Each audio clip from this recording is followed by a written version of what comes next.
मेथीची भाजी खाऊन कंटाळा आहात का? तर चला मग आज बनवूया आपण छान असे खुसखुशीत आणि टेस्टी मेथीचे पराठे.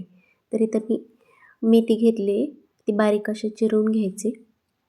चिरून झाल्यानंतर ती स्वच्छ पाण्यात अशी धुवायचे. व्यवस्थित हे धुवून घ्यायची मेथी. धुवून झाले की एका परातीत काढूया आपण त्याला. नंतर त्याच्यात मी 1 वाटी गव्हाचं पीठ घेतले. त्याच्यात थोडंसं मीठ, हळद, गरम मसाला आणि थोडे तीळ टाकून हिरवी चटणी जी आपण लसूण आणि मिरची ठेचून करतो ती चटणी घातली. नंतर थोडं थोडं पाणी घालून मी ते मळून घेतले. मळून झालं की थोडंसं त्याच्यावर तेल टाकायचं आहे आणि तेलात परत ते मर्दायचे. तेलात मर्दून झाल्यानंतर आपण त्याच्यावर झाकून ठेवूया.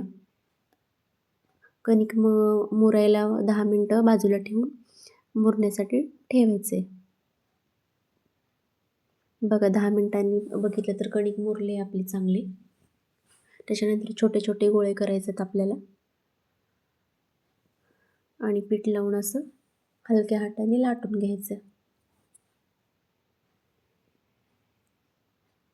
बघा लहान मुलंसुद्धा मेथी खायला मागत नाहीत किंवा मेथीची भाजी हिवाळ्यात येते तर ती घरात असेल तर ते खायला पण काचकूच करतात की खात नाहीत. मग अशा प्रकारे आपण त्यांना मेथीचे पराठे करून देऊ शकतो. इथं तवा तापायला ठेवला होता मी. त्याला तेल लावून घेतले. नंतर पराठा त्याच्यावर टाकायचा आहे.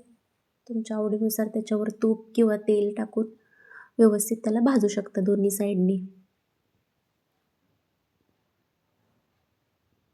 घरात जर लहान मुलं असले तर त्यांचे खूप नखरे असतात की हे नको ते नको. मग अशा वेळेस नक्की सुचत नाही आपल्याला करायचं काय. म्हणून हिवाळ्यात ज्या ज्या भाज्या येतील त्याचं असं वेगळं काहीतरी केलं तर मुलं पण ते आवडीनं खातात. हे बघा असं व्यवस्थित दोन्ही साईडनं भाजून घ्यायचं आहे. चला तर मग तयार आहे आपले मेथीचे पराठे आणि दही.